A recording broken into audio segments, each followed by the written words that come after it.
is Erica or Dr. Spiro or one of you managing this as the host of the meeting? We are. Erica's going to facilitate.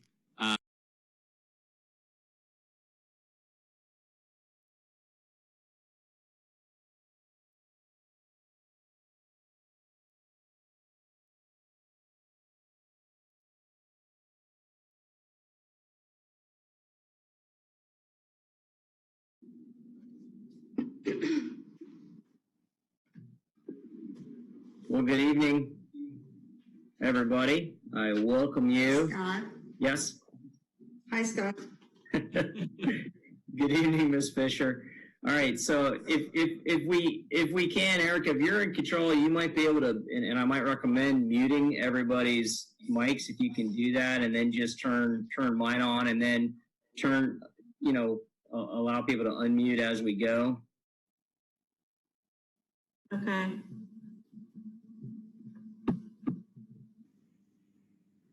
And so this is the May 20th, 2020 meeting of the District Advisory Council.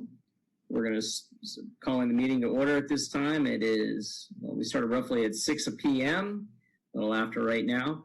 And everybody that is in attendance hopefully received an email from Ms. Grimm with a copy of the minute. This right here to the website.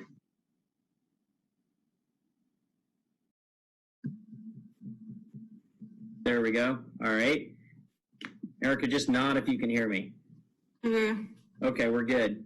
All right, so you had everybody muted, so that'll hopefully help us with moving through this. Everybody hopefully receive the minutes, and then if looks like I'm looking, Dante there looks like he wanted to make a motion for approval of the minutes. Absolutely, Scott. You read my mind. Let's do it. And if I could get a second, perhaps Mr. Hall, if you've had a chance to review the minutes, I would entertain a second.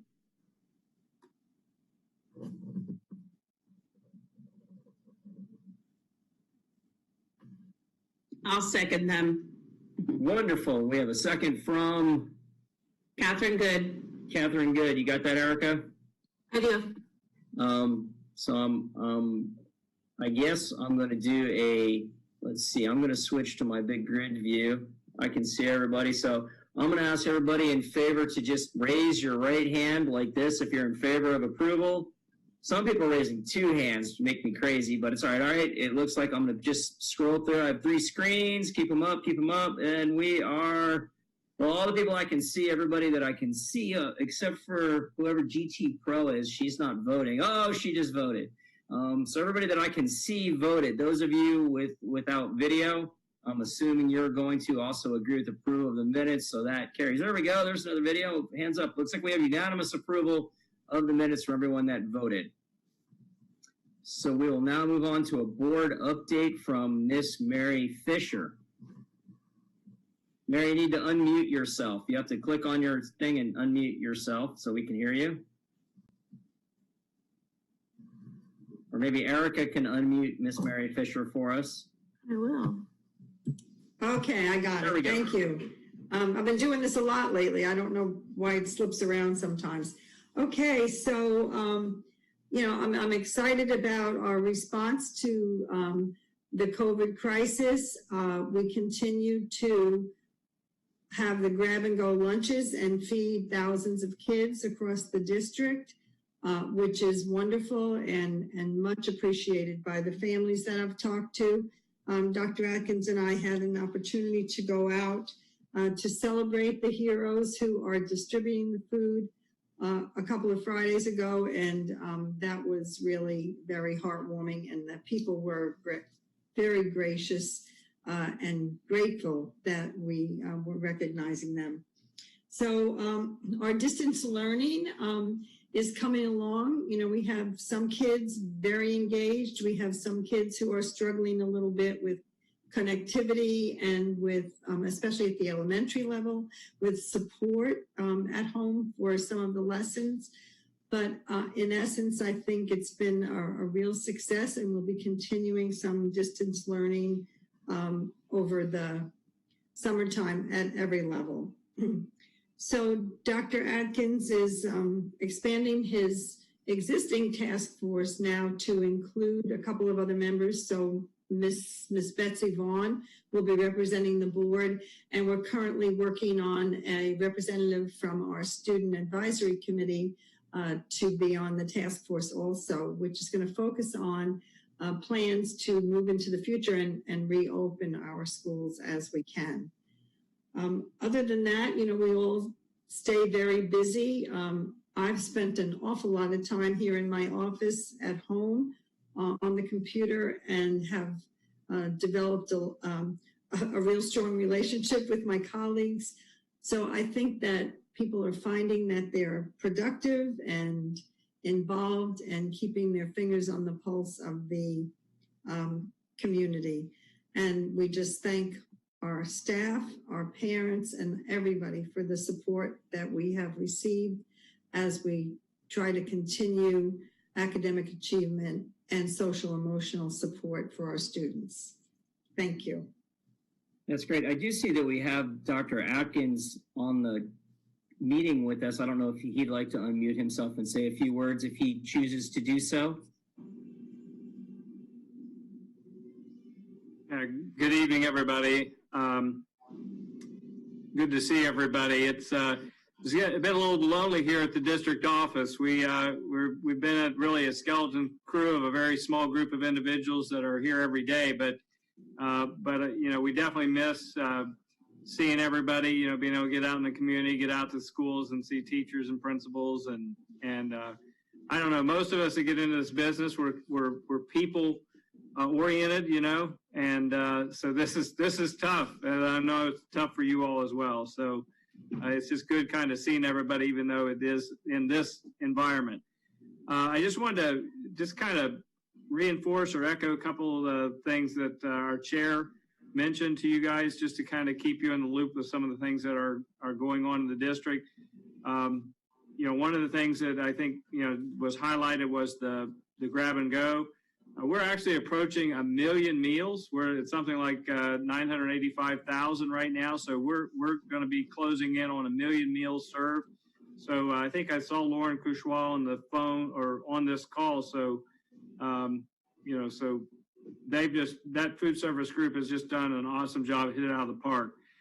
Our teachers have been amazing, as have our principals and support staff with this transition to virtual learning. Well over 10,000 Chromebooks were passed out in just like 3 days, if you can imagine that, which I just think is phenomenal. And so they transitioned very quickly.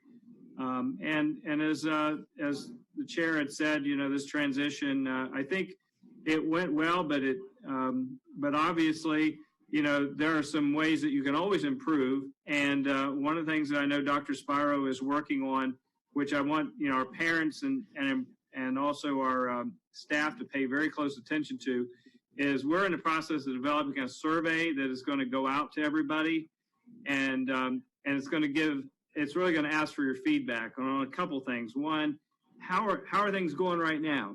How are things? I know we did a virtual learning or distance learning survey, but we want to follow up on that, and also ask for some feedback on how can we do things better. And then the other thing that's going to be a part of this survey is we want to get feedback on your thoughts around reopening school. So I'm going to talk about that in just a moment, but that's something that I want you to be looking for, is this survey that will go out to our parents and community and staff members so we can get some feedback there. But having said that, again, hats off to teachers, administrators, parents, and community, because we've made this transition so quickly, but I think it's gone extremely well. Special thanks to Academic Services and Dr. Spiro for his leadership. They really turned this over in a very quick period of time. So thank you so much. The chair mentioned, Ms. Fisher mentioned what we're calling the local pre-K to 12 education pandemic response task force. So this is a group that's kind of joining our group that we've had here meeting every day, and expanding feedback and input that we have as a district. So we are preparing for, what are we going to do in terms of bringing employees back now that the governor has moved us to a full phase 1? What about when we get to phase 2? And also, what does the fall look like? So as we open up school or prepare to open up school, how's that going to happen? And so we have to prepare for a number of different scenarios. And this pandemic response task force gives us an opportunity to share those plans and get input from our community, our parents, our staff members, our community business leaders prior to those plans going out. Because, if you're the parent that's handling, 3 or 4 of your kids in a virtual environment, you probably have something to say about how well we're doing and how, and you probably have concerns about how we're going to be coming back to school. So this is a way for us to get feedback from our stakeholders prior to implementing those plans. I do know that Dr. Spiro is going to be working. I think Scott is, already, and I don't, well, no, I probably, should I have said that or not? Scott, you're on board. And I think we decided today we would like to expand that even a little bit more to include more of our parents in terms of this advisory group. So I do appreciate Scott's participation, but I think it's going to be important moving forward. And then the students' participation as well as our community members. So this is, if you think about the number of decisions that have to be made, and we don't have all the information yet.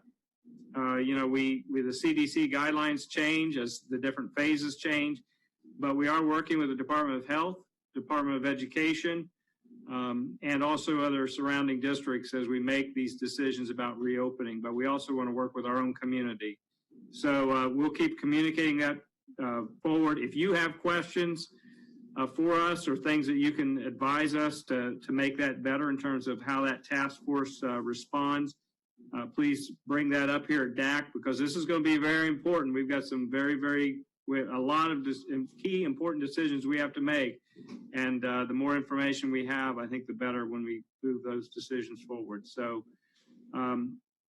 again, more information about that as future meetings allow. We'll be communicating that out also through our social media and also through our normal media channels. I did want to mention that we have our board advisory chair meeting tomorrow morning. So, I know you have one representative and we have multiple, so we're going to kind of talk about this reopening there as well. And we're also going to talk about how these advisory committee meetings are going to move forward in the future during this virtual environment. So those are kind of some of the things I wanted to talk about. The last thing is just real quickly, we do have virtual graduation coming up, and that's going to be at the end of this next month. So again, thanks to Dr. Spiro and Clayton Simmons for their work there. And then at the end of July, should CDC guidelines permit, we have in-person graduation, which we really, really hope happen, because that's a milestone in our students' lives. And it's just, I hate that we're here and we all remember what our senior year was like. I think most of us do. And, our kids are missing out on something special, and any way that we can do to recognize that's important. So I'm really hoping that our July graduation in person goes forward, but the virtual ones are for those students that maybe we want to do it virtually with all of our students during that virtual graduation, but at least some of our students that may have moved on, off to college or the military will at least be able to participate in the virtual one if they're unable to participate in one in July. So those are my comments. Dr. Spiro, probably a little bit more than you were expecting. He's used to that. He works with me. It was on point, Dr. Atkins, so thank you very much. And thank you, Ms. Fisher, for your comments as well. Thank you. Erica, if you can go ahead and bring the presentation up for me. So Erica's going to go ahead and she's going to share her screen and bring the presentation up. We have a number of individuals that are with us tonight. We have executive directors, we have directors, and we're here to talk with you about the end of the school, what's happening into the summer, and then as well as what we're thinking rolling into the fall for the opening of school. And so this presentation came out of the request of the executive DAC when they were looking at topics we thought would be important. One thing that Mr. Hertz always talks about is having timely information. And I know that the committee really felt like we just needed to have an update. So Erica, if you can switch to the next slide for me.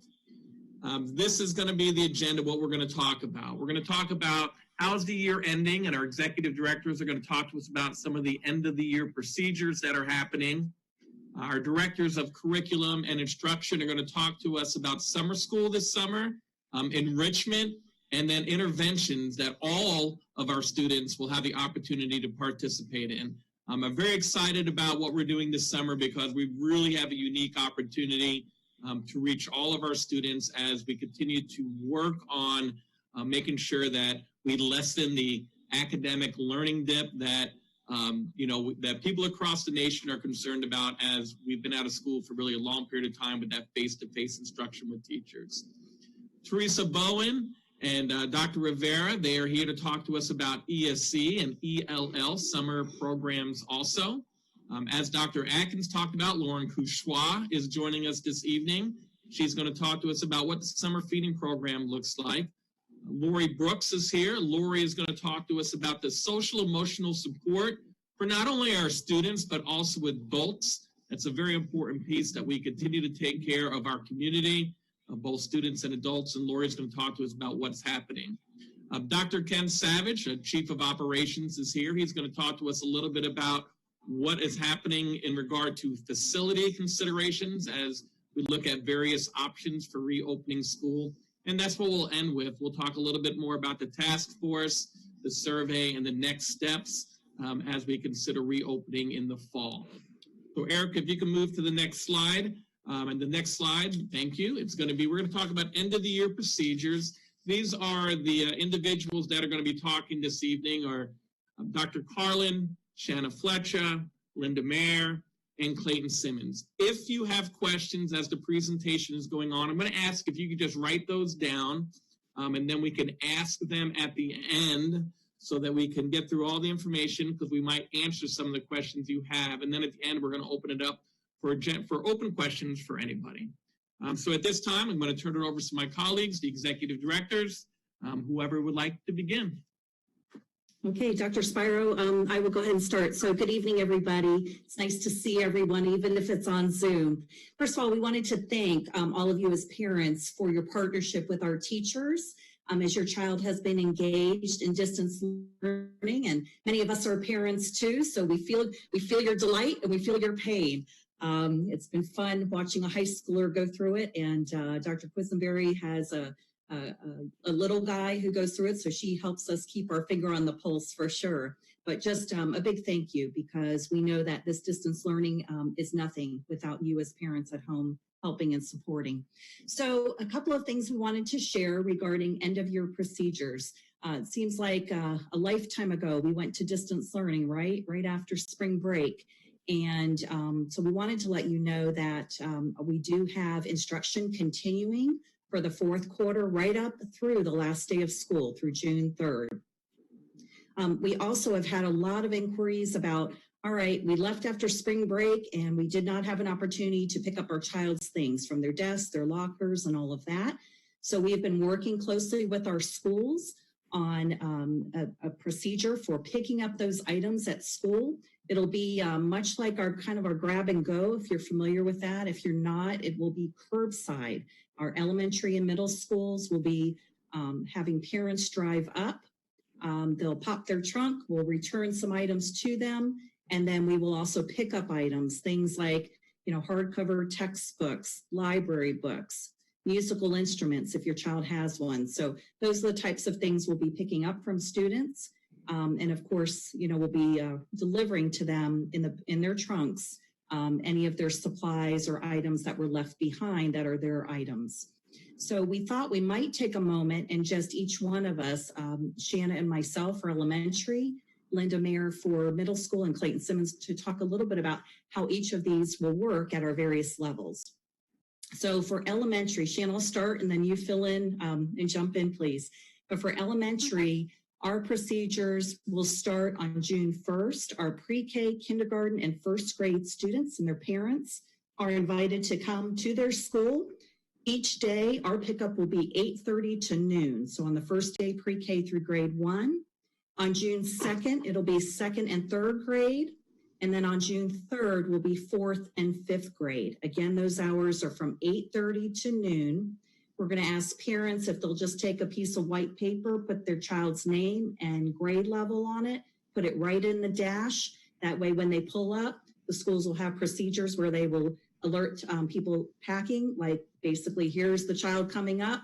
We'll ask the parent to pop the trunk. We'll put the child's items in, and then we'll, of course, pick up any of those items that I mentioned before. So that's essentially how that will work at the elementary level. Shanna, what did I forget? All right, so good evening, everyone.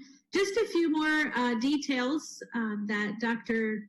Carlin didn't mention are beginning next week, we will begin sending out messaging through School Messenger to all of our families with all of these details that Dr. Carlin just sent.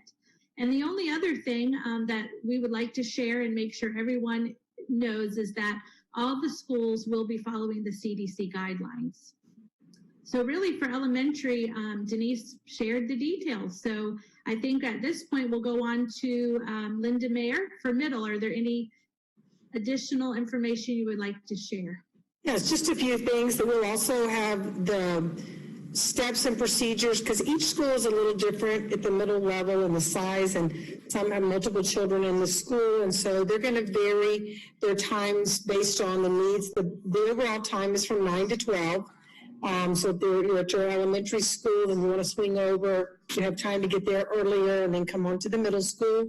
6th grade is on June 1st, 7th, June 2nd, and 8th grade is on June 3rd. And then on the 4th, anybody that hasn't turned theirs in, and even the following week, as long as the parents communicate with the schools, they're going to work with the parents to get the items in. Some are doing nighttime events if the parents are working, and so they're doing it from 3 to 6 at some of the schools. So each one is based on what the school needs. And then as we're picking up items, and just like with the virus, things need to change sometimes. And so they're going to work with the parents to make sure they're available to them and to get the items and receive those items. In middle school, we have lockers, so that it's some of the schools, not all of them, but a few of them. So those items will be bagged up with their names on them, and 2 adults will go do that together. The coaches are going and taking care of that. Usually there's 2 coaches at the school, and so they're bagging them up, labeling those items, and they'll be available to pick up. And that same type of thing where it's just curbside pickup. And then they also, if they have yearbooks that they need to get, they'll get all of their items during that time of pickup. The instruments will be cleaned thoroughly. We have Dr. Santini, who is over our arts program and the executive director of the arts program, and he has sent out very strict guidelines on cleaning and processing and having those instruments clean and ready to go for the next year. And same with the middle schools and the elementary and high, we will keep our Chromebooks all summer. And I've really encouraged my middle level groups during our meetings to take this golden opportunity to use it for summer learning and truly support our students. Kudos, and I'm going to be a part of that call out team when students are on iReady. I can see those data reports, and so I'll be out there supporting them and maybe dropping off things by their homes, that are really excelling and going the distance. And so we're going to do some fun shout outs at the middle level for that sort of thing. I think that's pretty much all. 8th grade, they're doing drive-throughs and some celebrations. Again, it's based on each individual school and how they're going about doing that. Thank you. Clayton? Good evening, everybody. High school is a little different. We've already begun the drop off and pick up. Actually, it's well underway for our seniors this week, since the 15th or last Friday was the last official day for the seniors. It's a drive-through system where they come in, the items that they're returning to school, they put in their trunk. And then we have bagged up the caps and gowns and all the stuff that they're going to need for graduation. And if the yearbooks have come in, they get those too. We can take the stuff out of the trunk, and then we put it in the trunk, and then they go on their way.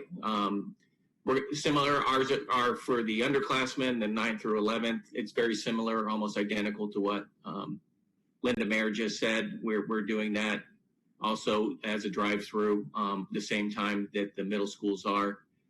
So it's gone very, very well. We're probably over 3/4 of the way done with the seniors, and it's run very, very smoothly. So we haven't run into any glitches.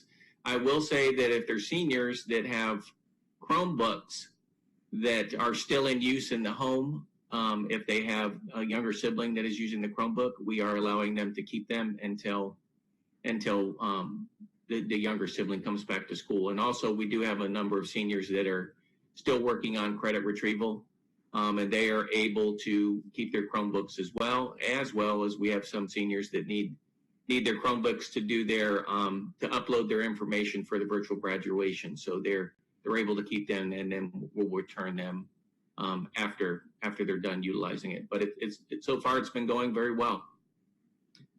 Next slide. Actually, before you go on to the next slide, hold on. There's a piece at the bottom there is about report cards being mailed home. And Dr. Carlin, I thought maybe you want to talk just a little bit about that. Yes, sir, absolutely. So our teachers have a professional duty day that is right after the children's last day of school on June 4th. That day is usually reserved for teachers wrapping up any items to include finalizing grades. So as soon as that process is completed, then we will start the process of getting report cards printed and get it ready to mail those home. Be expecting your child's report card probably within 2 to 3 weeks after that date. So we'll work very diligently. Again, we're mailing all report cards home so that you'll have those. And just one other thing to mention about our Chromebooks, just wanted to reiterate that it's both grades 5 and 8. If your child is currently in grades 5 and 8, you'll hold on to those Chromebooks until 2 weeks before school starts. Right now, that date is July 27th. So just wanted to reiterate that as well. So thank you so much. And we'll go to our next slide. And as we're transitioning to the next slide, there was actually a question, Clayton, in the chat box that thought it would be timely enough to ask. If you could reiterate, please, the times for high school pickup and drop off. Every high school is slightly different. For the June 1st through the 4th, they are going to be communicating with the parents. They are doing it those days, but we're similar to middle school where some of them are doing it a little earlier or later, or having expanded hours depending on that. So each school will be sending out that schedule after we get done with the seniors. That they will be sending that out for the underclassmen. And Dr. Spiro, we had another question. If a parent has multiple children in one school, they just need to come one time. So we will just a one-stop shop. You don't have to keep coming back for the different grade level days. We'll give it to you all at once. Thank you very much, Ms. Fletcher. So now we're There's going one more question in there, and it was about they'd rather not keep them over the summer, and is that an option? And I know some of my middle school principals have already shared with me that a few students would like to turn them in. They have books at home Chromebooks at home or computers, and they are giving them that option at the middle school level. Thank you. And as I was going to say, so now we're going to transition and talk a little bit, no, you're good, about summer school enrichment and interventions. And we'll talk about, the purpose of keeping the Chromebooks over the summer and how that's really going to extend learning. And so we have Dr. Quisenberry, Ms. Houchin, and Ms. Aliveto. We're going to talk a little bit about the benefits of summer learning. Thank you. Good evening. I'm Bethany Quisenberry, and we are really excited this summer to be able to offer an expanded learning summer virtual program for all of our students in kindergarten through 8th grade. So the program is for, like I said, all students, all schools, kindergarten through 8th. We were able to send out a school messenger about 2 weeks ago to all of our families, and families have the option to opt in or opt out of the program. So they filled out a Google form, which we then communicate to the school, and then we are able to register their student for the summer program. Students will be working through the iReady program, which is an online program that they have already been using through our distance learning. We have some pilot schools that were using it through the regular school year, and then all schools in elementary and middle came on board once we went to virtual learning. So they will take a diagnostic. If they opted in, the diagnostic will be pushed out to their online program for the first week of June. And what that diagnostic does is it gives them a very individualized learning path for their reading and their math based off of their needs. And so then they're able to continue their learning in reading and math throughout the summer. We're hiring teachers that will monitor their progress and will be able to reach out to the students individually. We're hiring ESC teachers as well for our ESC students that opt in so that they may also help to give interventions if needed for our students. The program begins June 15th and then it will go through July 16th.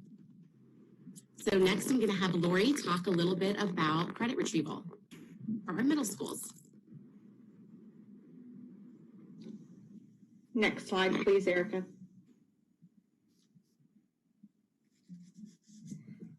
Good evening. So we will have some middle school students who are in the position of having to recover some credits. And so we offer them the opportunity to do this in summer school. We open up that to our 8th graders first because we want them to be able to have the opportunity to move forward to high school. And then if we have more openings, we allow some 6th and 7th graders to come on board as well. These are for their core credits, so in English, math, science, or social studies class. We will hire one teacher at each school to monitor and support the students in credit recovery because this will be done virtually this year. So teachers will be monitoring their data and assisting where needed. Teachers will receive training on this on June 12th for the ones that were hired for this. And the students will begin their credit recovery through Edgenuity on June 15th, and they'll work to retrieve their credit by July 16th. One of the things that we did this year to work smarter is we aligned the Edgenuity test by quarter. So before a student had to go, if they failed, say, 6th grade English, and they're an 8th grader trying to retrieve credit, they went through the whole course again. Now what we're doing is giving them the quarterly test during the school year to see which quarters they're deficient in. And we will also be able to determine what standard they're deficient in and then just push out the lessons that deal with that standard instead of them having to repeat the entire thing. Yeah. So thank you. Yeah, so we're it's really working out well for us, and the students are able to make that up, and teachers are also able to really target the support that's needed based on those standards. I'm going to turn it over to Candace to talk about high school credit recovery. Thanks, Lori. Next slide, Erica.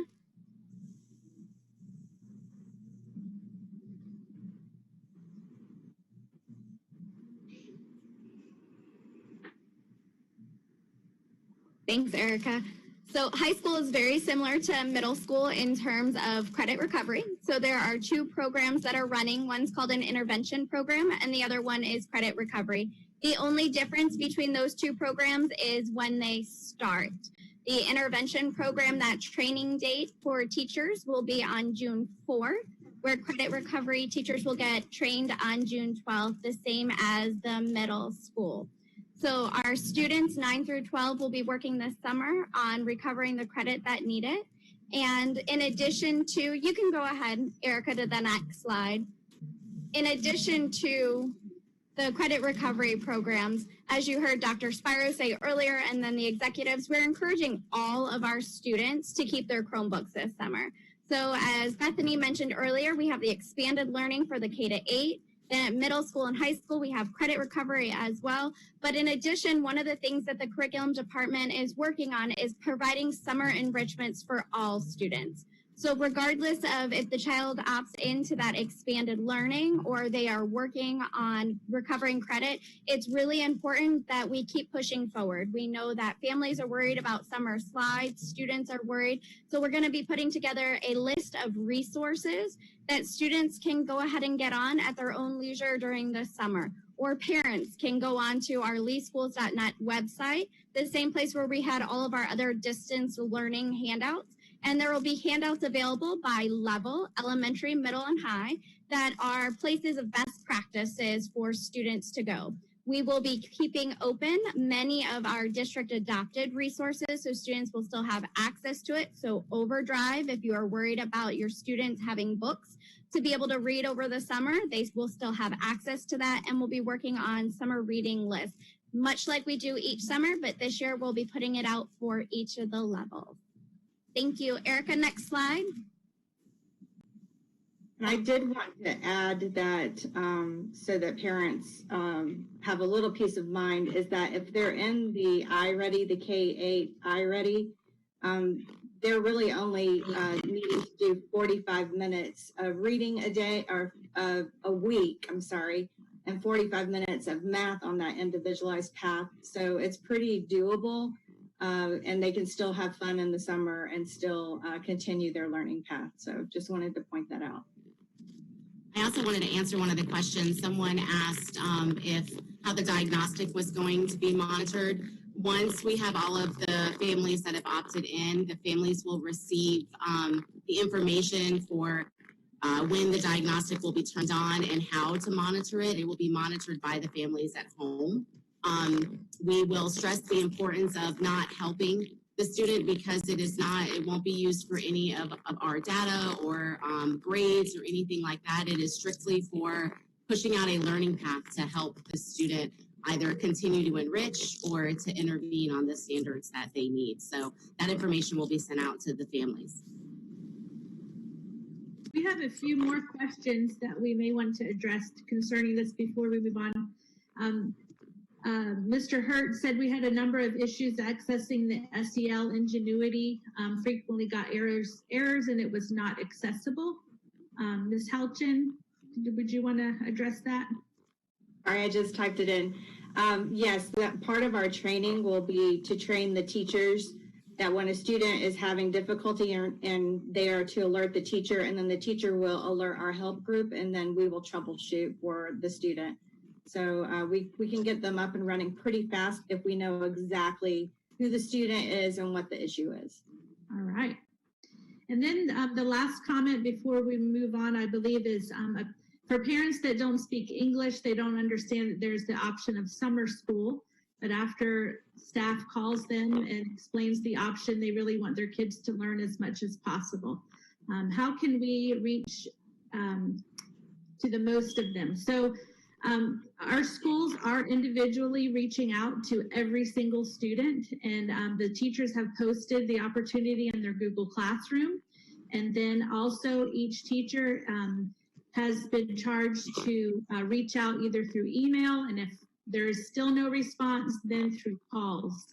We also have the student services team that are actually visiting homes because we want to make sure that everyone has the opportunity to continue learning. This is a golden opportunity for our school district that we are super excited about.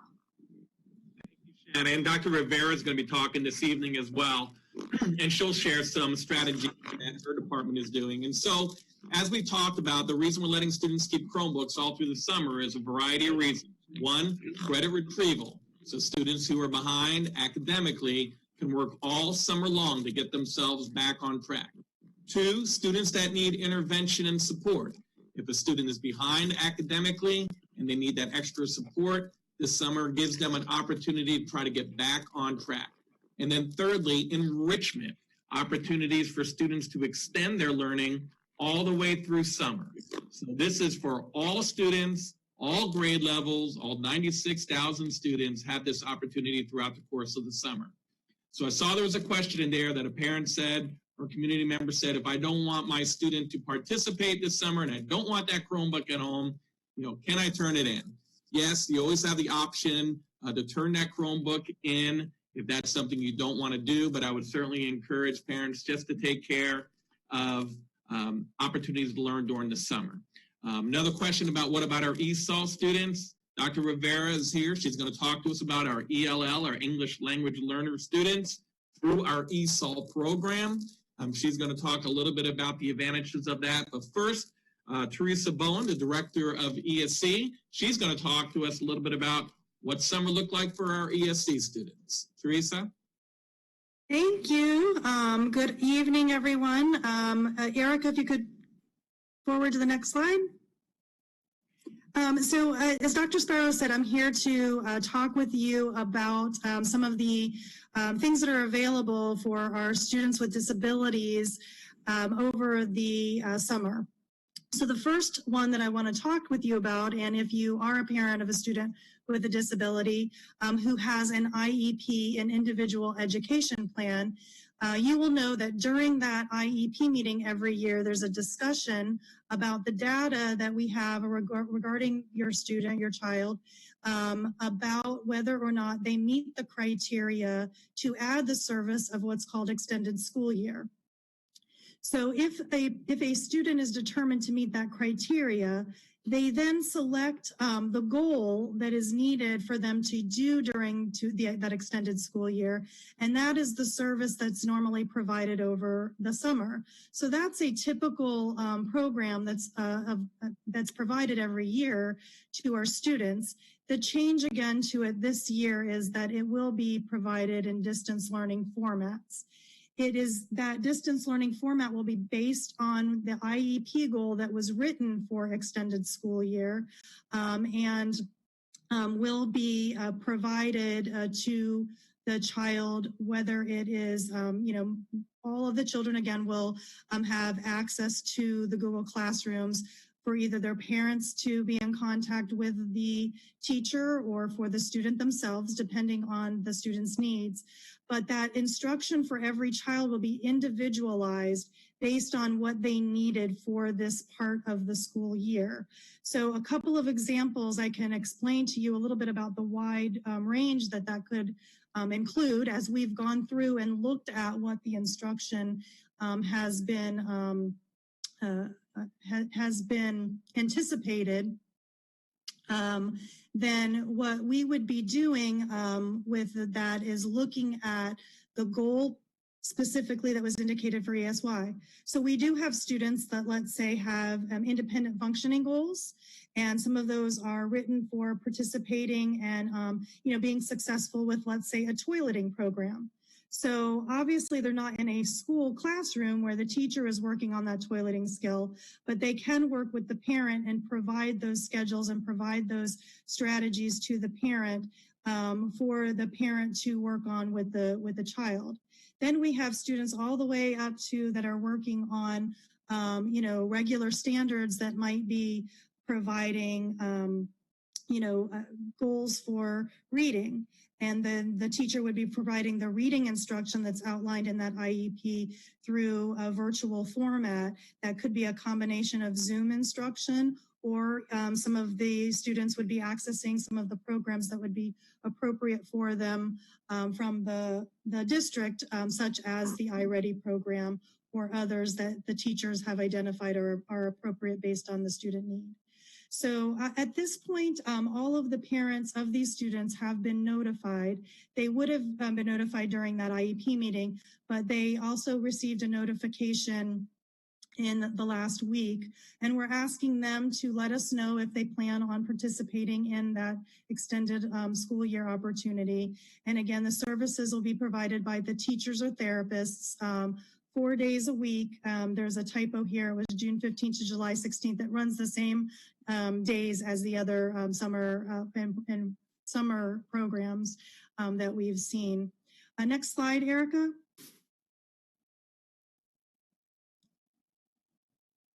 So the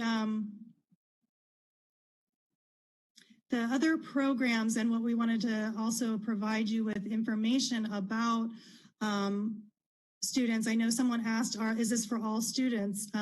Yes, all of our students are invited to participate in these programs. So credit retrieval and the summer school expanded learning opportunities, they are available to all students. And we are, as Dr. Quisenberry mentioned before, we are providing resource teachers as well as sign language interpreters that are going to work with students individually that may have some other needs. So that might be providing additional support for those identified learning gaps once they've taken those diagnostics, as well as assisting with accessibility features to help with accommodations. Or it may be that if those programs are identified to not be appropriate for those students, it may be finding alternates that would work for what the student needs to help with some of those identified learning gaps. So those teachers will be available and will be working directly with students. So we might be adapting that virtual learning environment for them. So that all those programs are not based on the IEP, and there's no need to meet an eligibility criteria or anything. It is available for all students that want to participate, and we will support the students in that. So that, I think I'm finished. I think Ms. Rivera is next. Sure. Before we go into Dr. Rivera, there are a couple questions in the chat box, Director Bowen, maybe we could address. The first one is, how about students who have an IEP that state they should be tested with a familiar person, but they were not placed with an ESE teacher that they are familiar with for the summer program?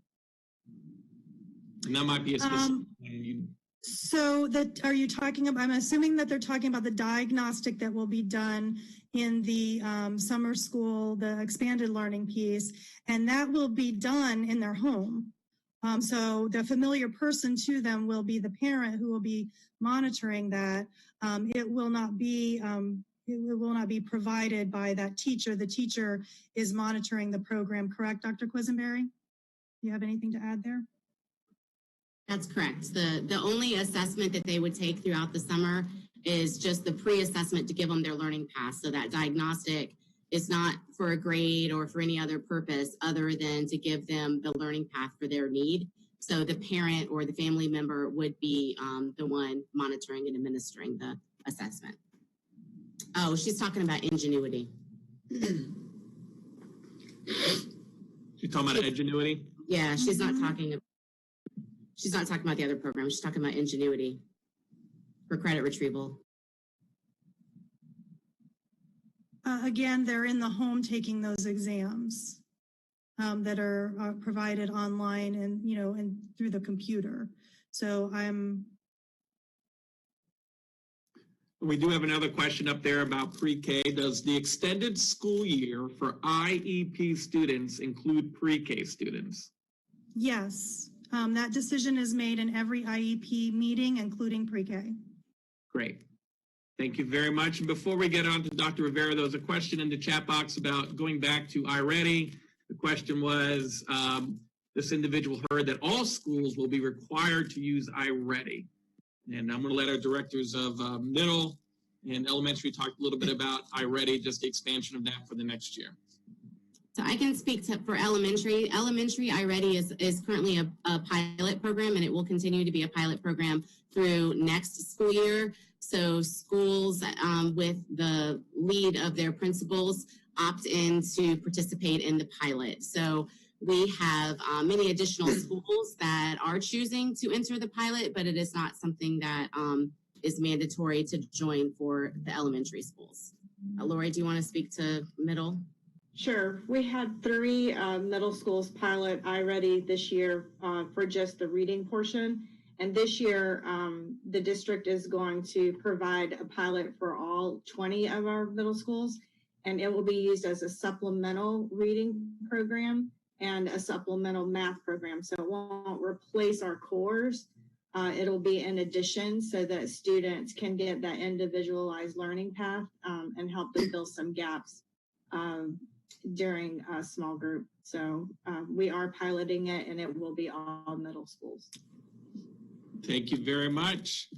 Dr. Rivera is going to talk to us about ELL summer enrichment. And Dr. Rivera, as you're getting ready, there was a question just to get you to think about before you begin your presentation. And the question says, is there any opportunity for a program to teach English to parents, even if the school where their kids go to is not Title I? Parents comment that they would like to be able to help their kids if they could learn the language. So with the opportunity of having Chromebooks at home, maybe there is something for them. So something to think about as you're going through your presentation. Okay, thank you. Good evening, everyone. Next slide, please.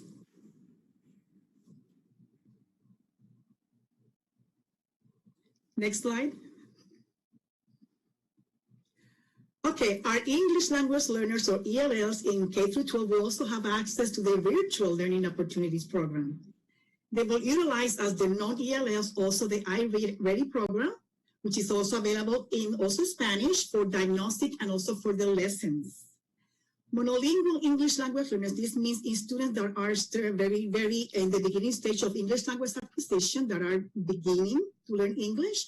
They will have access to Rosetta Stone and also to Imagine Learning, again, to further the language acquisition through the summer. These programs provide additional practice in English through interactive activities online. Also, our district staff will be available throughout the entire summer to provide support to the students, to the teachers, and also to the families. We are working very closely right now with day by day with our teachers in the distance learning. Some of our ESOL specialists have been co-teaching with the teachers and also making phone calls home and even contacting the students one-on-one to provide more clarification, to provide translation, to provide that extra support. We plan also to continue doing the same during the summer. Okay. In regards to your question, Dr. Spira, about for the parents, we're in the planning stages of the summer opportunities.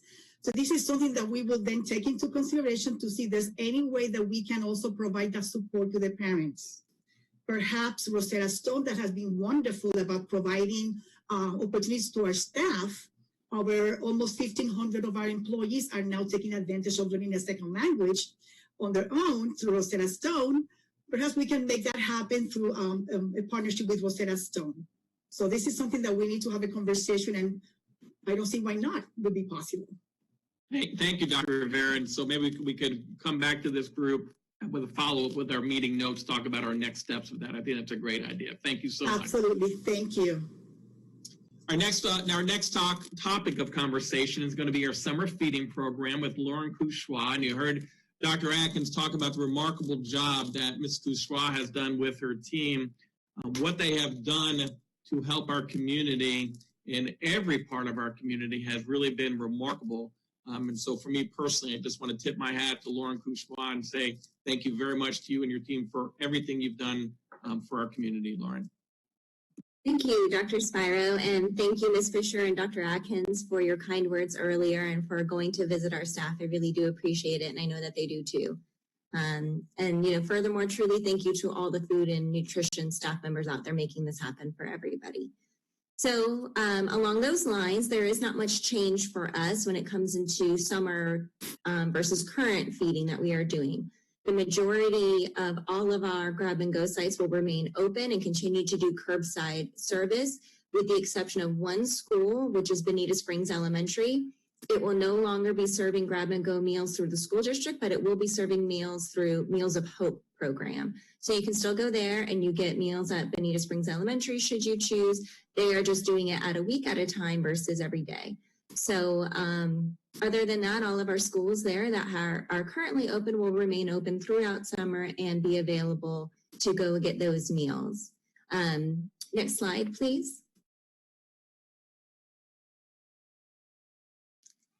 Some reminders, just like we are doing right now with our grab-and-go meals that will continue into the summer, is that there's no congregate meals allowed. You cannot eat on campus. You will need to grab the meals and leave from there. We will still be serving breakfast at lunch, so 2 meals at the same time, and you will be given 1 set of meals per child. We are still asking and requiring for verification of the student or the child if they are not with you. And as a reminder, they do not have to be a student of Lee County in order to receive these meals. This program is open to anybody who is 18 years of age or younger. So like me, I'm a parent of a 4-year-old and a 2-year-old, and we go every day, and I just bring them with me, or I show a picture of them if they're not with me in order to receive our meals. Our hours of service are changing. So right now we are doing 9 to 12:30, and that will remain until summer starts. Once summer starts, our hours change to 10 to noon. So please be aware of that, but that is only for our school locations. We also cater to a number of community sites. Those sites operate on their own, but we provide the meals to them. So their meal service hours and operation times may be different than the 10 to noon, window of service. So other than that, if you can go to the next slide, you can stay up to date with the most accurate and current information if you visit summerbreakspot.org, or you can go to the district site, leeschools.net, to get the most accurate and up-to-date information, because with COVID, things are fluid as we change with the situation as it is, but we do plan on moving forward as just previously stated. So thank you again. And while I have a moment, because it's my final days with everybody, I wanted to thank all of you at the district.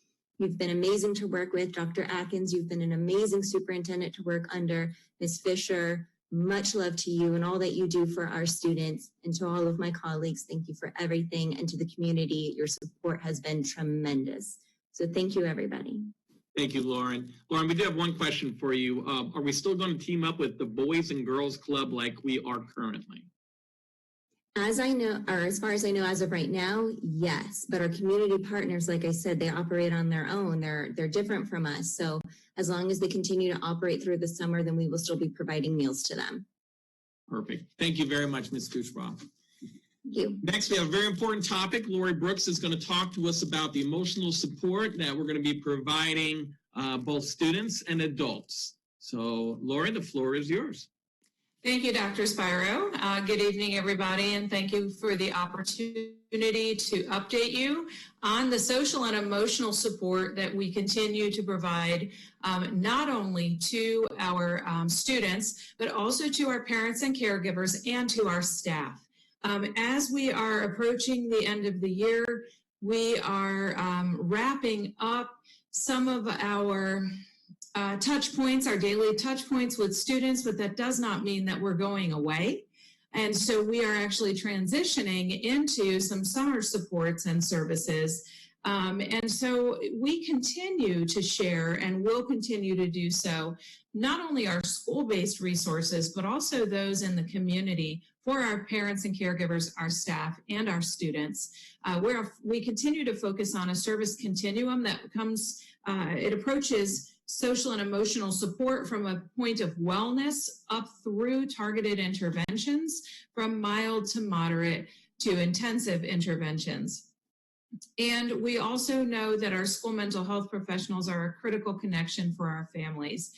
This is extremely important because we are really proud of our school counselors, our school social workers, school psychologists, and school nurses. Collectively, they comprise the school-based mental health teams that are an interdisciplinary team that truly work on addressing needs for students, with the student and the parent and caregiver as a critical part of that team, along with other individuals that touch the fabric of that student's life while at school and at home. And so our school mental health professionals during this time of online learning and distance learning have really focused on continuing to have their collaborative meetings and to continue connecting with each student, maintaining any services already provided, and starting new services needed, and scaling up, if needed, the services already in place. And in some cases, we've actually been able to scale back on some services for some students that, in all honesty, we have a few students that going to school increased their anxiety levels, and doing distance learning actually reduced their anxiety levels. So we've had to address every student individually with their needs. We continue to share via Dr. Adkins' COVID-19 updates, School Messenger, our website on leeschools.net. We have all of our resources posted under the COVID-19 section. Our teachers push items out through Google Classrooms, as do our school mental health professionals, and on social media, et cetera. So we will continue over the summer and through the summer to share ongoing community resources, tools for parents to use, tools for our students to continue engaging in. And then also, as we approach next year, we are looking at, as was mentioned earlier, social and emotional support is critical to our return to school, whatever that school will look like. And so we are really working through how are we going to train our teachers and our staff leading into next school year And then also, what are the supports and programs that we'll have for our students to help them through this and to reintegrate into what this new school year might bring. And so also, I forgot to mention that as we lean into the end of this school year and summer, we're really also focusing on our adults and the fact that our staff and our parents and our students need to take this summer to engage in self-care and to really work through what tools do we have for us, especially our teachers that will return to school and really need to support our students. What are we doing as adults to focus on our wellness and our ability to be restored over the summer?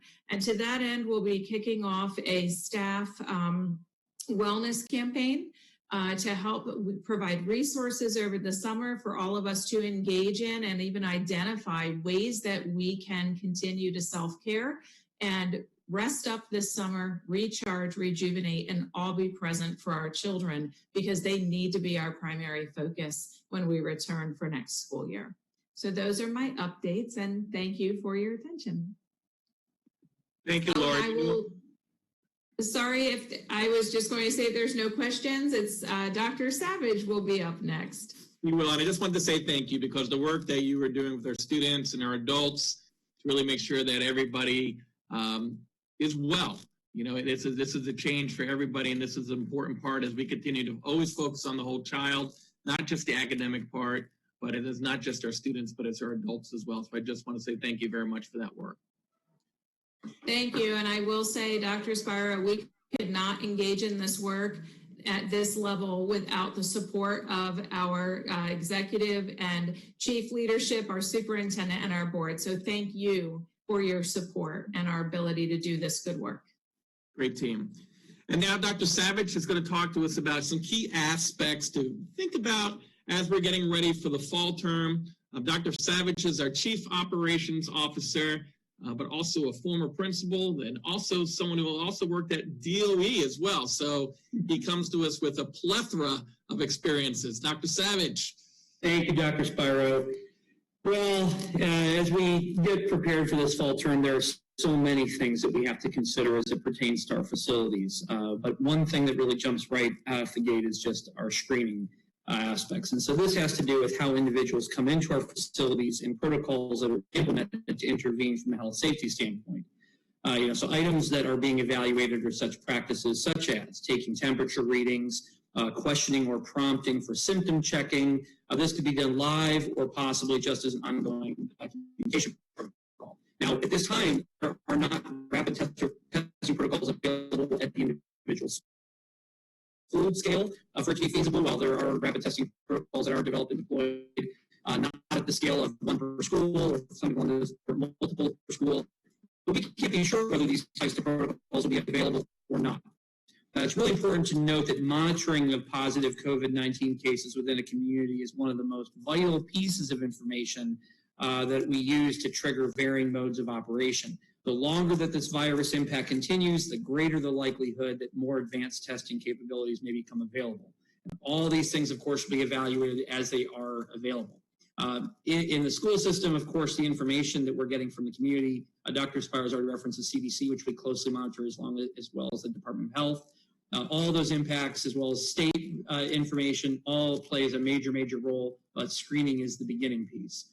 The next piece really has to do with physical safety enhancements. The most widely known would be physical interventions such as PPE, personal protective equipment. That would include things such as masks, gloves, or even personal sanitary equipment such as hand sanitizers. Now, clearly there are major supply chain disruptions for all these types of items. So while these items are currently prioritized for health systems, this is a significant decision as these come with significant cost, and ability to sustain the supply of these items can be an issue to contend with as well, specifically if this goes on for a period of time. Additional physical enhancements, such as plastic shields, other barriers, would also be evaluated. Now, these elements are not necessarily easy to install, nor do they substantially offset the risks of a closed circulation intense classroom at a normal capacity, but all options would be considered and evaluated for their effectiveness. I will address air quality when I get to the deep cleaning protocols. because air conditioning coils being cleaned is also a potential consideration. The next piece is really the routine surface cleaning. And this continues to be one of our most vital first lines of defense. So while we have had a flu season protocol in place prior to COVID-19, this is a well-established process we use in our schools to help limit the impact of influenza. With students potentially coming back into the building in spite of community spread infection, it becomes necessary to increase the level of surface cleaning well beyond what we would consider typical. The frequency, of course, is a balancing act between effectiveness and supply. So theoretically, the protocol could be applied with a frequency as high as after every single class period, or as infrequently as every night, which is the existing protocol for the deep surface cleaning. Now, the difference is that depending on how many classes move through the classroom in a day, the frequency would be multiplied accordingly. So if you had 5 to 6 different classes in a day, your supply would diminish at a rate of 5 to 6 times what we typically experience during flu season on a given day. So that's a significant factor to evaluate. Now, I would say one advantage of this prolonged shutdown is that the virus itself has not been found to survive very long. While we still continue to learn more about this virus, and that continues worldwide, the maximum airborne time that's been charted in controlled experience has been up to 3 hours. So in terms of the virus survival materials and surfaces, there have been numerous studies that the range is anywhere from 2 to 3 days on studies cited by Harvard Health, all the way up to 5 days on glass surfaces and studies cited by the Cleveland Clinic. So the advantage is essentially that if a building or an area within a building is empty for 5 to 7 days, there's really no evidence that the residual viral load can infect. So in the case of an empty location for even just a week, that really helps tremendously make us safer. But the surface cleaning, I speak to that involves any kind of touch surfaces. That includes doorknob surfaces of desks, common areas, water fountains, and things along those lines. That's really not sufficient time to get into every aspect of the different surface elements within the school facility, but suffice to say those protocols also depend on having the appropriate chemicals being used, which ours are also demonstrated to be effective against this style of coronavirus and specifically COVID-19. So those health safety sheets are all on file as well. Now, that takes us to the next piece, which is really the deep cleaning. And so when you hear the term deep cleaning in this particular case, you're really talking about as a matter of an infection response. So this would be where you either have a positive case of COVID-19 that's identified in a particular building, or a potential positive where someone is exhibiting the symptoms, they're being tested, medical professionals resulted in them being tested at that time. These are things that already have been developed so that when facilities are deemed particularly at risk, it's an additional level of cleaning that goes into immediate effect and coordination with our health services staff, which puts an airborne agent to basically knock anything out of the air, and as well as it coats the surfaces, and the surfaces are wiped down. So this is a more aggressive form that can be implemented to essentially kill the coronavirus within, I think, 20 seconds is how quickly it is able to kill the virus. And so that's another more intense level of cleaning. It's a fogging equipment. So some of that's been covered by news media when we've done some of that deep cleaning in our schools already. The additional layer that is developed is contact tracing. So as you start to have these protocols where you have community spread and you have infections cited, this is an additional piece where, as you identify positive individuals, it's very important to understand where they've been, who they've come into contact with, and to ensure that you have deep cleaning protocols that kind of mirror that piece, as well as containment mechanisms. Now, again, I'm not here to speak to all the health services side, but just as a health services side as it pertains to the facility. So all of that to say that we have a really tough thing to decide in the fall. And that basically is that we have essentially 3 different modes of operation we will have to evaluate.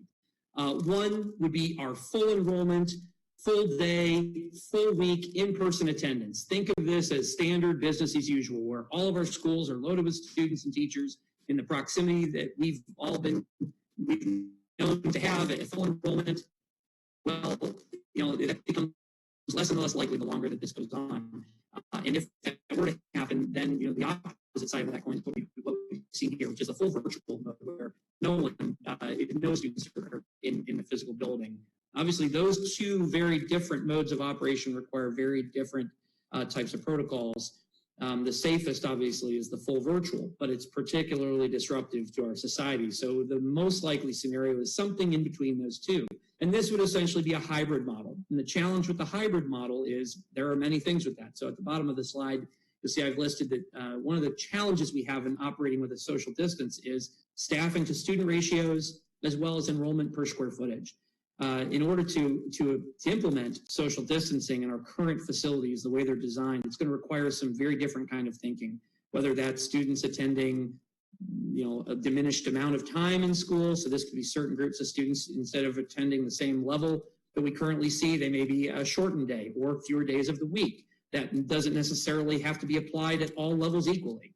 You might have older students who could potentially be in school less face-to-face to allow for more students to be in school at the younger levels, where students have no ability to kind of supervise themselves at home, and there's a desperate urge in our society to have people back at work and to open up these sites. And so all these things are very powerful because they really impact everything from a budgetary standpoint. As you can tell, the things I've mentioned just in material supplies, this impacts our staffing levels. The staffing that it takes to staff a building currently at the high school level, in terms of a classroom, there are quite a few students per teacher. If you were to cut that number down to affect a social distance environment, that substantially changes your ratio that you funded essentially through that model. So it's a lot of major considerations. We certainly don't have that all ready to share with you at this point because that's all in development, not just us, but everywhere in the country. People are tackling these very efforts. We continue to monitor what's going on elsewhere, monitor plans as they are released, and we try to stay abreast of everything that's occurring. So I've given you a lot to think about. I just want to stop for a moment and see if there are any questions that Dr. Spiro's pulled in from the chat room, just to be able to address those. There are. Thank you very much, Dr. Savage. I do want to reiterate, Dr. Savage talked about a lot of different topics here. Dr. Atkins began this whole conversation with us talking about our task force that Mr. Hertz is going to be on, and that task force really is going to be looking at all these different options and giving input. So that's going to be real important. Our first one comes to us. It's about the carpet, and let me get to that one. And wanted to know. We got a bunch of questions that just popped in, so I apologize. I think I missed it. Hold on one second.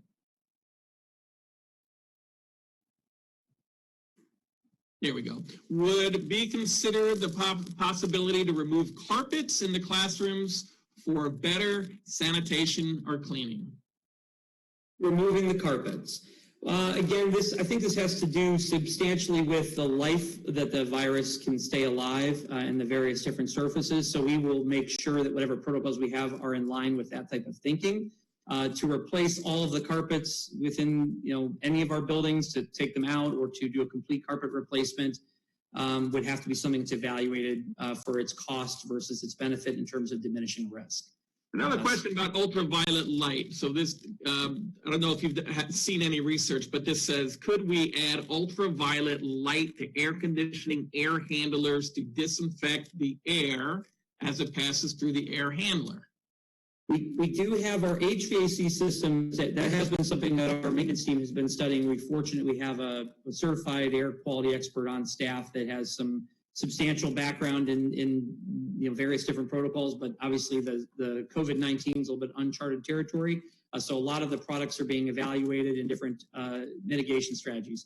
Obviously, the best ones for us would be things such as like an ultraviolet light if we're found to be effective, because that could potentially diminish a supply cost in terms of fluid cleaning and various other mechanisms that you would use to apply to coils directly, where something like a UV light, if it were found to be effective against COVID-19, those would be the type of solutions that we'd be looking for. All those things are being vetted. Certainly, at this point, I couldn't give you anything specific as to a specific course of action that's been chosen, but all those things would be evaluated. It's a great question. The next one, I'll go ahead and answer the next one. It says, if a parent decides not to send their child to school in the fall due to concerns of the coronavirus, are you looking into options for a child to participate in school virtually? yes, we're looking at a variety of different options for schooling next year. That those will, again, all those options will be run through our community task force, but virtual is certainly something that we will put on the table. All right, let me keep moving down here. Do we anticipate students expected to wear masks in school? We know that masks pose more risks to children than the actual virus. Yeah, I brought this up during one of the pieces we talked about, the PPE and elements such as that, gloves. Those are all things that are being evaluated. Again, no decisions have been made at this time. Not to mention that buying the masks does come at expense as well. I think any solution would have to be evaluated against the totality of how it's being utilized. And so, I appreciate the question. We certainly don't have an answer about that yet, but that would be a consideration for sure. And this next one's about HVAC systems. Dr. Savage, will HVAC systems be evaluated and or updated and or replaced as needed in older buildings to become EPA compliant per the COVID-19 recommendations? So HVAC systems are top priority just in general from a maintenance perspective. In terms of keeping them, getting the most efficient systems currently. Now it's taken on a new bent of also trying to ensure that they're adding the most value in terms of a health safety standpoint. As I'm sure you're aware, they're also among the very most expensive things that we do. They're just for buildings of our school size, they're remarkably expensive, and the projects to implement, to replace or install new HVAC systems are long. It takes a long time to do all of that as well. So those are the top priority right now. HVAC, not for any specific protocol, but I would say that certainly it's our top priority in our maintenance budget, our capital budget, which we've been evaluating currently. Next one is, how does a parent get involved in the task force? The reason Scott Hertz is involved in this task force is because DAC represents every single school in this district. So every school has a school advisory committee. That representative comes to DAC, where Mr. Hertz will be able to share input. But if you are interested in being part of the task force, you can send your name to Erica. We'll collect those names, but I cannot guarantee you that everybody will be involved in the task force, because that task force is really going to be a core group of individuals. So it needs to be a workable number of people, so it's not so large that the work doesn't get done. But we will add that in the notes. Scott Hertz said, Dr. Savage, that I second this question/suggestions on UV lighting. Will additional hand washing, hand sanitizer stations be available? And I mentioned that in the notes. Again, that's another piece that's being identified along with all the other PPE, the personal sanitized PPE. So hand sanitizer availability. Again, you do have supply chain issues related to that. Certainly, all those things have to be done to some extent. We're not at a point yet where we can say exactly what that is. Again, it does also depend on the rest of the operation, but all those things will be evaluated as potential options. Okay. Let me keep on moving down here. Will the task force be looking at extracurriculars, clubs, and sports as well? I realize that they are secondary academics, but they are such an important part of students at middle and high schools. Yes, extracurricular activities are part of the conversations that are going to be happening with this task force to talk about how we begin to transition to intramurals and sports and clubs and things of that nature. Dr. Spiro, just a quick question or a quick comment on that as well. We do have a board member, Ms. Chris Patrica, who I don't know if Chris is on the line today, but she serves on the board of the Florida High School Athletic Association. So she's actually carried this to the state level to try to get some more guidance from the Florida High School Athletic Association. And so hopefully we're looking forward to a little bit more input from the state level to help us with our extracurricular, including sports. Thank you, Dr. Atkins. Dr. Savage, another comment about the carpets. The idea of removing them completely and then replacing them with hard surface floors. And again, the sheer scale of the vastness of the amount of facilities we have and doing a complete replacement of all the current floor surfacing is a pretty major consideration. But I would argue that anything is something we would consider. Again, it's a matter of the risk and the surface life on the various types of surfaces, carpet relative to hard surfaces. I'm not sure what else I can answer that question at this time. No. Certainly, we're not in a position yet where I could make a commitment that we're implementing anything done at this scale. It's just to simply bring these considerations as things that are being evaluated and looked at in terms of the risk analysis. Thank you. One thing, just to add to that one as well, one of the things that Ken and his team are doing is we do have some areas that we have applied some hard services and are looking at that cost and benefit. So we actually have it deployed in some areas because we've had some other issues, indoor air quality, mold, and so forth. And we've done a replacement of the carpet and then evaluating how effective this measure is versus things such as that. So, it's not just evaluating through reading and hearing about it at conferences, but actually conducting some pilots here at the district, throughout the district, and evaluating the results of those actual installations. We're going to keep going through questions. We're going to, any comments that are in there, we'll add the comments to the notes. So we're just looking at questions. Dr. Savage, aren't school HVAC systems more robust than a home system due to life safety code requirements? Yes, absolutely. That's a good question. Certainly to be able to operate the scale that we have and from a code standpoint, yes. They're outstanding systems, and some of the newest ones that we have in some of our newer schools and some of our newer HVAC installations are quite impressive. But again, none of this is necessarily done with a COVID-19 concept in mind. It's more just from an optimum and safety standpoint, just in general life safety. But in terms of specifically COVID-19, we're looking at additional protocols of what we can do to try to maximize the health safety. So again, we've had a few things mentioned like the UV lights and so forth. Those are all things that will be evaluated for the maximum level of effectiveness to try to keep us safe. And again, that also relies upon how we're operating our schools, which many of those things have yet to be determined. Because obviously that would have an impact as well in terms of the systems that you choose. So I understand it's very hard to, I can't really nail us down to one particular thing right now because the reality is so much of the way we end up operating will drive a lot of the strategy around the maximum way to utilize the funds that we have and the resources we have to create the maximum safety for folks with also trying to support the economy in the best way as well. Thank you. And Dr. Atkins, you might be able to weigh in on this question as well. Will all school districts in the state follow recommended procedures per the governor's recommendation?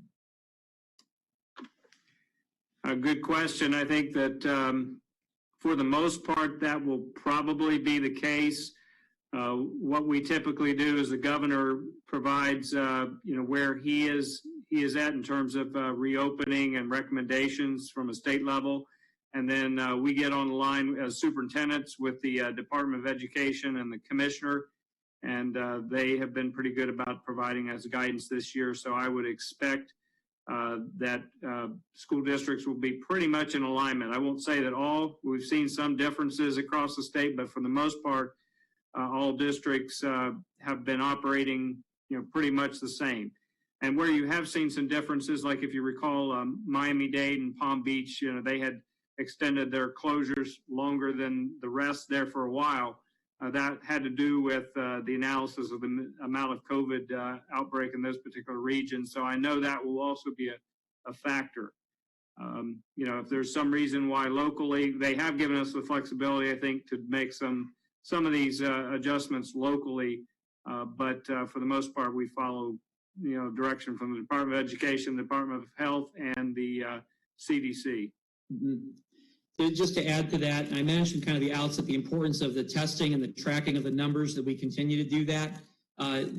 Just based on every document that's come really from the federal level through the state level, there's, constantly hear references made to phases, and that kind of gives you a sense that they're always looking at kind of gradient effect of this. So when you get to major metropolitan areas, larger community areas where infections can occur and spread more rapidly, those are the kind of things where you might see change in state of operation. So there's a lot of fluidity to this right now. But as Dr. Atkins mentioned, being consistent across the state and trying to have some level of common understanding, I think helps the public feel that we're on a kind of a common understanding of how the community responds to this event.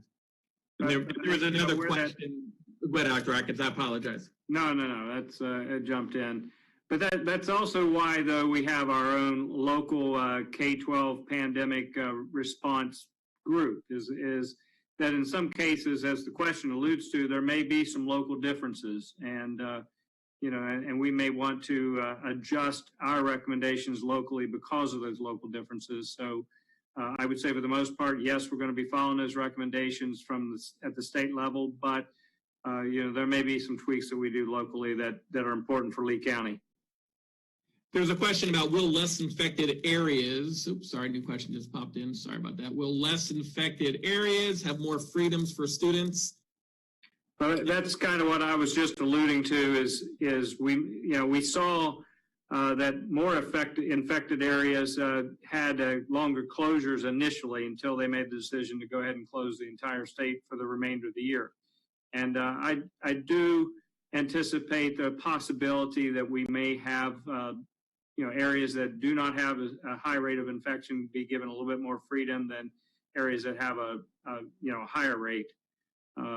So we'll wait and see, but I imagine there will be some flexibility moving forward. Thanks, Dr. Atkins. There's a question we're going to have to answer in our notes because this one is about the technology of 5G. And we just want to know how close in our area to 5G rollout, and will that rollout impact distance learning options that are available? We'll give it to Trey Davis, who is our Chief Information Officer. That way I can have an answer that's more complete. Question about opting in or out. Will parents have the option of opting in or opting out of the new COVID system established by the district, as those measures are violations of both HIPAA and ADA regulations? And I would say, as we're developing a variety of different plans for the fall, an opting in, opting out type of a scenario, where someone chooses to do virtual distance learning at home exclusively, that might be something we consider.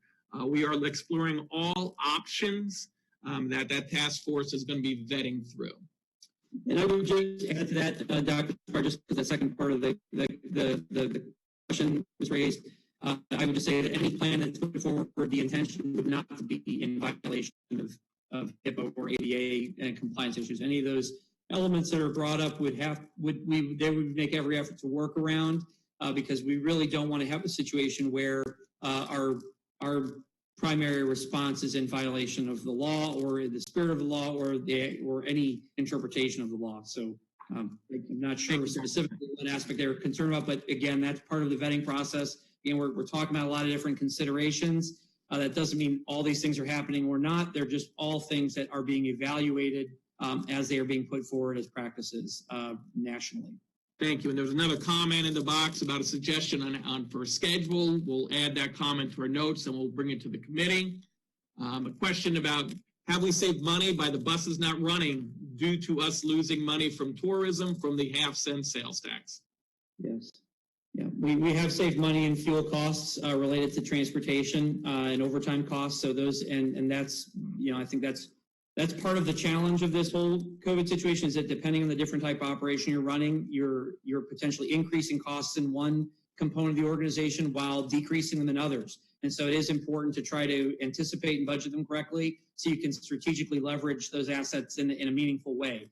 So in the case of our piece, that is, they're reinvesting that money in ways of costs that weren't anticipated due to running a distance learning program. All the more reason why we want to anticipate an effective fall season and have a really thoughtful game plan moving forward. So something that's important, I think, that this question alludes to is the really the revenue stream for the school district moving forward. We know that the COVID-19 and the state's response to it has had a pretty devastating impact on businesses because obviously we've had to you really close businesses down. So you're talking about tax revenue that does fund education in many cases. So we are definitely anticipating a reduction in terms of the amount of money that's going to be coming into the school district, which is going to impact our services. Now, we don't know those answers, how much, any of that yet, because obviously our educational budget hasn't been approved. It was on the governor's desk, but with this COVID response, they're going to have to make some adjustments at the state level, and we're going to have to make adjustments based on the new reality. We anticipate the legislators going back into session probably late June or in July, and then from that we should get a new budget, and then we'll be expected to make adjustments in the fall. I do believe that that initially those adjustments will not. I'm hopeful that they won't be anything too dramatic because the state does have reserves, but it is something that we are already planning for at the district level just to be prepared when the new budget arrives. Thank you, Dr. Atkins. Dr. Savage, there's a comment in the box that I want you to look at in the future. That's about portable UV units similar to humidifiers. Yep, we've heard that, and this kind of goes back to the supply conversation. Anything that you can do that kind of doesn't have a diminishing supply can be potentially a really powerful consideration, but it has to be balanced with the science to ensure that it's effective.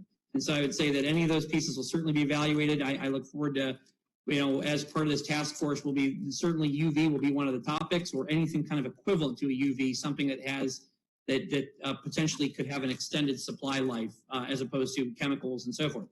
Thank you, Ms. Dial. So I can see in the comment, I can read it, the tiny print on my screen here, for clarifying that what you meant specifically.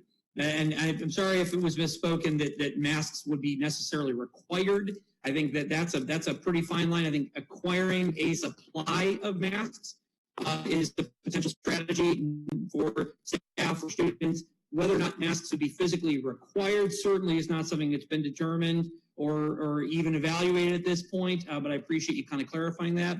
As far as displaying medical information, I don't know specifically. Again, when I was talking pretty quickly and we went through a number of different areas, I'm not sure what medical information topic came up in terms of people requiring any kind of display of medical information.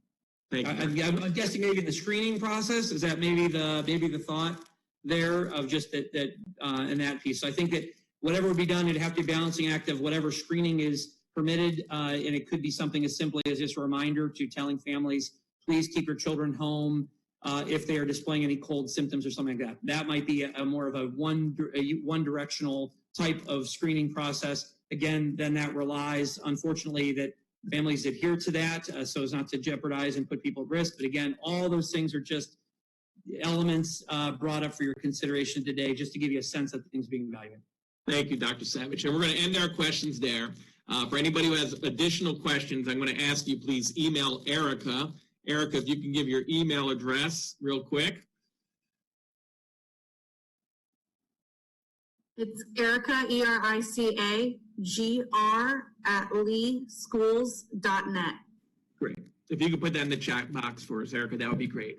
You can email Erica your questions, and then when we send the notes out from this meeting, we'll make sure that the right individuals are responding to those particular questions. I do want to thank everybody for your thoughtful questions that you've had.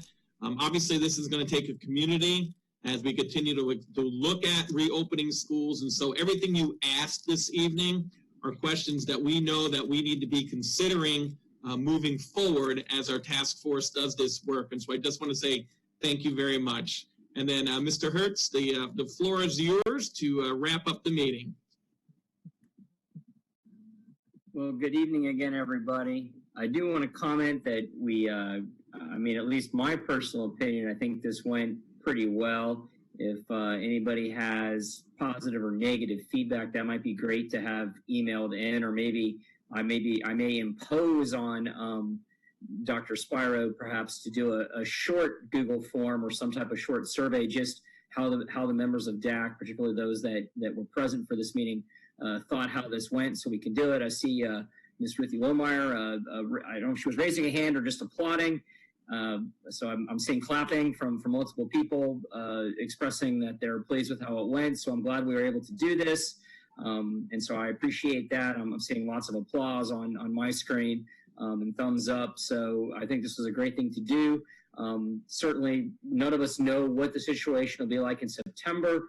We will plan to have executive DAC committee meetings, at least one or more, over the summer. And once we can identify means and methods of meeting, we will announce dates. At this time, the date of the next District Advisory Council meeting has not yet been determined. It will be done over the summer. We will communicate with certainly all of the current members that we have on the list that Ms. Grimm has, and then as normal through the principals for the upcoming school year, because we know that people change and move. So we'll do our best to keep everybody updated on what's happening with that, as well as updating the, if you're not aware, on the Lee County Schools.net website, there is a specific page for the District Advisory Council where meetings and things are listed. So you can always, if you just Google Lee County Schools District Advisory Council, it'll pretty much always take you to that page. Sometimes I find that easier than navigating the website respectfully. But you can always check that, and it'll be posted there as well where dates are if you're curious about what's going on. With that said, I'm not sure how easy it is to ask if you have any questions for good of the order. It looks like everybody's saying thank you. If somebody has a question or something to say for the good of the order, if you type something in the chat, either I or Dr. Spiro will be happy to read it out or figure out a way to call upon you. So I'll pause for a moment to see if I have any such questions, or I'll keep talking maybe to say that this has been great. I really appreciate the staff, Dr. Atkins, Ms. Mary Fisher, Dr. Spiro, and all of his staff who participated, our executive directors and the various presenters. Thank you very much for taking your time and making an effort to do all this virtually with us. We appreciate that. I am not seeing any comments or any issues raised in the good of the order. I'm seeing a lot of thank yous and expressions of how pleased everyone was. So with that, I will entertain a motion to adjourn. See if I can get someone. I see Amy Jane McWilliams has moved to adjourn, and I need Miss Ruthie Lohmeyer. Looks like she is seconding that motion. So we have a motion to adjourn in a second. All those in favor? We are adjourned. Have a wonderful summer, everybody. Thank you, everybody. Really do appreciate it. Thank you. Thank you.